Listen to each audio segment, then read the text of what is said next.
Hey guys, welcome back to my channel. So excited to have you here today. In today's video, I'm going to tell you about my top 5 ways to get massive enrollments for teaching online. Now, if you don't already know, my name is Michelle. I teach on a platform called Outschool, and what that allows me to do is that I'm able to teach any kind of curriculum that I'd like. I can teach whatever hours I want, and I can earn the amount that I feel I deserve. If you check my description box down below, you will find a link on how you can apply for Outschool, or if you want to know more information, you can come to my Facebook group and I tell you all about what teaching online is like and how to do it. And if you really want some one-on-one coaching, I also provide that, where I literally work with you one-on-one and I tell you how to do all the things to teach online and be successful. All right, so let's get to today's video. My top 5 ways to get massive enrollments in teaching on Outschool. So the number 1 tip that I'm going to tell you is to show your face. Outschool gives you a couple of different ways to do this. The first way I'm going to talk about is when you create a class and a lesson plan for the parents to look at, what you have to show them is a thumbnail. So that's a picture of what you're offering. And so on that thumbnail, you actually really don't want to have any words on it. That's why they give you a title space. Outschool wants to be able to advertise on places like Facebook, and Facebook does not want words on their thumbnails. So Outschool does ask that you refrain from putting a lot of words, maybe 1 or 2, but they really don't want any at all, so that they can follow Facebook guidelines and promote your class, and you want to do that. So what I do recommend instead is to put graphics and put a picture of you on the thumbnail. People want to see people, especially parents who are going to be putting their children in front of a screen to be taught by an individual. They want to see who you are, what you look like. It's just a visual thing that they want to see who's their teacher going to be, right? As long as you look professional, you know, you're wearing professional clothes or covered up at least, you want to make sure that you're presenting yourself the way that you want people to see you as a great teacher and someone that has something to offer. And so professionalism is key here, because you want the parents to know that you are professional and you're going to be teaching their kids in a well-mannered way. The other way that you can present your face on Outschool is on your personal profile. Outschool allows you to do a short little video clip to explain to the parents who you are and what you have to offer. Now, think about this. This offers a way for the parents to not only see you, but also to hear you. Do you have a good tone of voice? Are you outspoken? Do you have a great personality? If you're talking like this, the parents are not going to want to have you as their teacher. Right? Did you even hear anything I just said, right? So you have to project. It doesn't mean you have to be super loud and obnoxious, but you have to be able to project your voice in enough way that, you know, you're going to have the attention of your students. You're going to let them hear you, because you are doing this online. So you have to make sure that you're presenting yourself in a manner that is going to show that you're going to be a great teacher, that's going to provide a well-toned voice with lots of curriculum, okay? So show your face, thumbnail, and your profile video. 2 important things. Make sure that you do both of those. And if you don't know how to do those, that's what I provide in my coaching program, or you can hop over to my Facebook group, and I also have some free trainings and advice over there for that as well. Number 2, when you are posting your classes, you are given a template that you are to fill in and answer specific questions for the parents to know what your class is all about. What I give you for a tip here is to give detail. You want to be as descriptive as possible. What are the students going to be learning? What's the objective? What are you going to do in that class? And how are you going to portray the objective to the students and review that information? So what I like to do is I like to tell the parents a little bit of a setup. You don't have to go into every single detail of things you're going to talk about, because if you're anything like me, sometimes when you get flowing in the class, things come out in maybe a different manner, or you think about something on the fly that is like super important and you want to get in there. So you don't have to give like the exact outline that's going to happen, but you want to give them an idea, right? So what I like to do is I like to start with an icebreaker question. It gets everybody in the mood and engaged, and it has to do with the topic at least in some way. So in one of my human body classes, we're talking about all different parts of the human body. So for an example, your heart. That was the one I just did, 2 days ago. And so my icebreaker question for that class is, hey, what's your favorite exercise? Okay, so it's not about the heart specifically, but for my young learners, it gets me to get their icebreaker question out. They get to think, what do they like to do to get their body moving? And then I explain why it's good for the heart. And then I jump into my lesson, okay? So I do recommend starting off with some kind of icebreaker question or a game to get the kids all in the, in the groove of going to be learning online because they might not know each other. So depending if this is like a one-time course, you have a bunch of kids coming in that don't know each other, they don't know you, and so in order to break the ice, you get them talking. The next thing I like to do is share maybe like 1 to 3 points depending on what your curriculum is and what your topic is. I usually do probably more like 1 to 2 because my classes are a little bit more in depth. So I do like 1 to 2 points, and then I take a little bit of a brain break, and maybe I'll either do a stretch or a game. It depends on what my class is.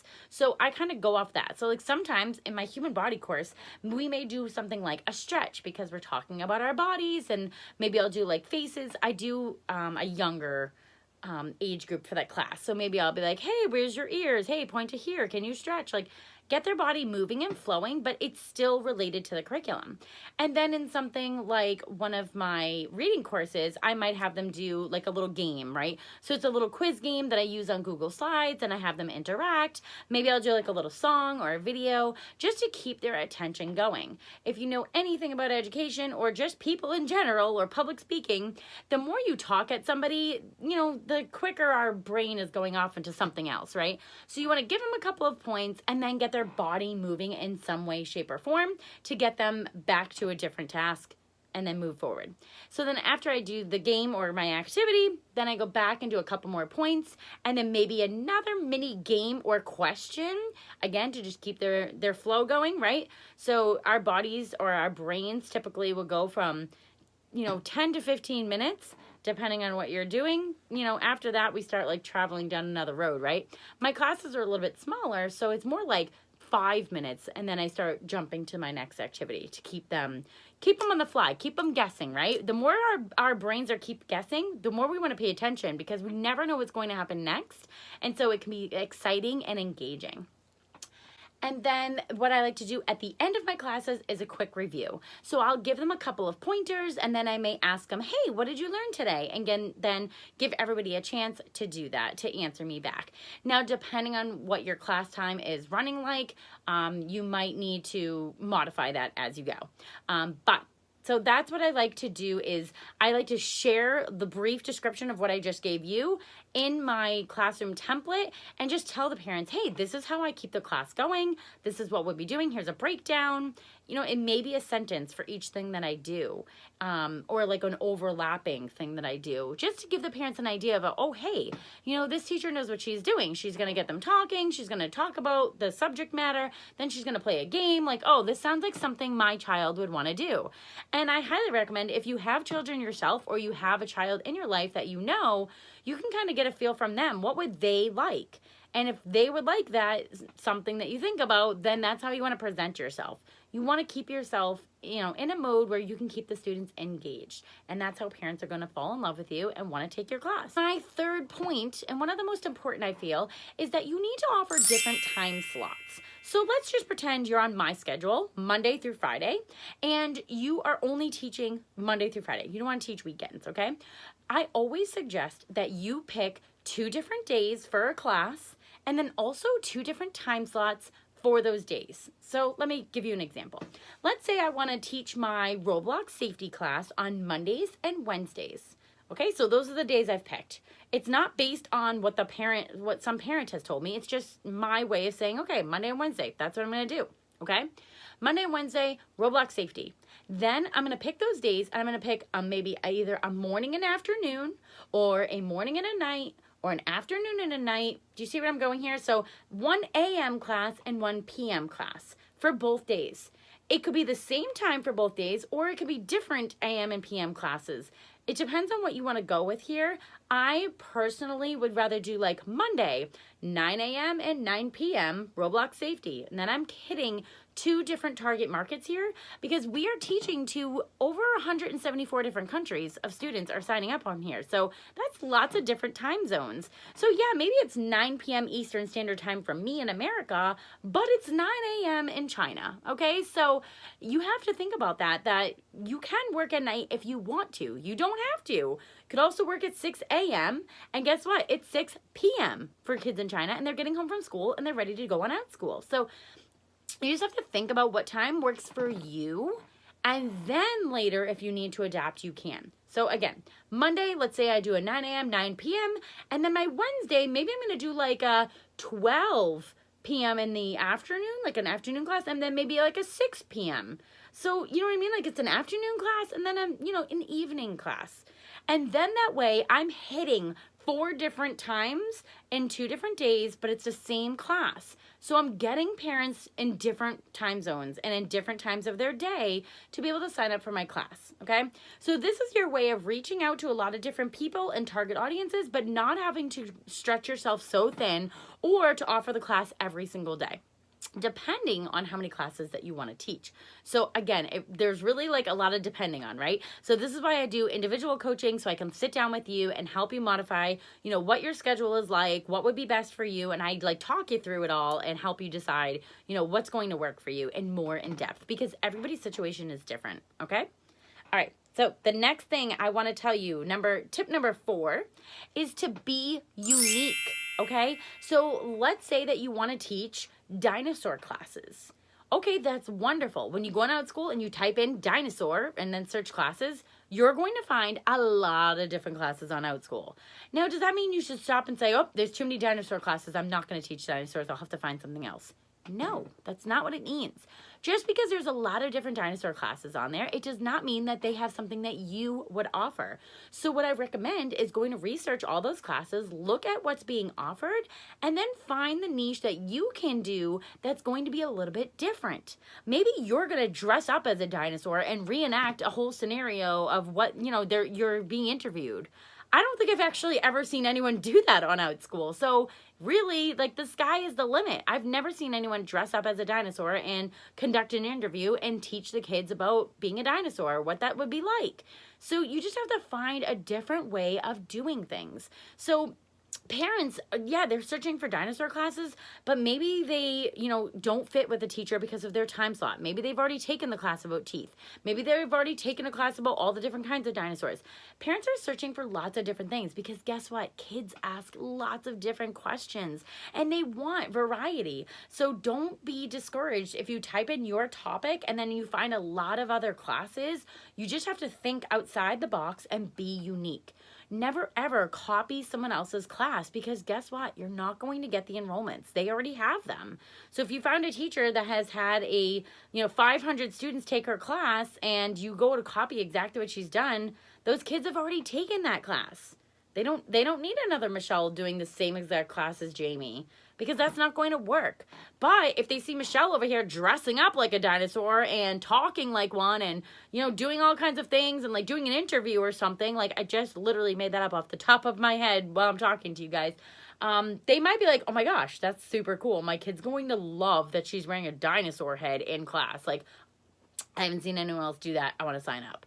So you see what I mean? Like, yeah, it may be silly and crazy and you might be like, wow, Michelle, like I would never do that. But I'm just saying, like, making a point here that you just have to find your way of adapting it and making it different, and then you can have that class. So just find your topic of what you're interested in, what you are passionate about, because if you find something you are passionate about, you're going to be, way happier teaching it, okay? So go ahead and research your classes, find your way to be unique, and then make your own unique way of teaching that class and that topic. My last tip number 5 is stick with your schedule for at least 3 weeks, okay? So I know personal teachers that I've talked to that, they'll set up their 2 different time frames and they've got their class and they got everything going. And, 3 days in, they're like, that's it. I didn't get any enrollments. I have no students. Nothing's happening. It's not working. Whoa, whoa, whoa, whoa. Chill. Like they say, right? Rome wasn't built in a day. YouTube channels aren't built overnight. Like, it's very rare that people go viral or get everything happening in one day. You've only been on for a couple of days, right? You have to give time to let people find you and follow you and get to know you. So just give it some time. Give yourself 3 weeks. Set up your schedule, put yourself out there, maybe start telling some family and friends about yourself. Like, I gotta say, I have not done a lot of self-promotion. Outschool has really done everything for me. I've maybe shared my link a couple of times to tell people I'm teaching a class, but I just feel like if you trust the process, trust your system, and follow all of the tips that I've told you in today's video, then you'll start getting the enrollments. You will. And then once you start getting kids in your class and you're getting the reviews, people will be like, oh, wow, this teacher is great. I love her. She has a 5-star review. Great. I'm going to sign up with her. So just give yourself time. Set your schedule for 3 weeks.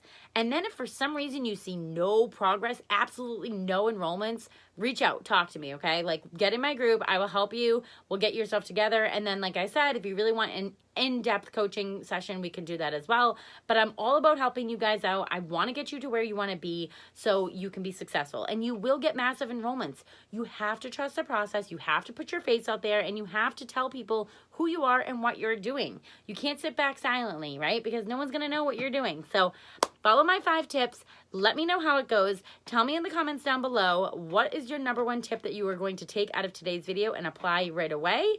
And don't forget to go to my description, get in my Successful Teachers group so you can join all of the like-minded teachers and learn all the tips and tricks and my free trainings in there to help you become a successful online teacher with Outschool. If you like this video, please give it a thumbs up. Don't forget to subscribe to get all my videos that are upcoming. And stay tuned because I have a big announcement coming in the next couple of weeks. All right, guys, thank you so much for watching, and I'll see you in the next one. Bye.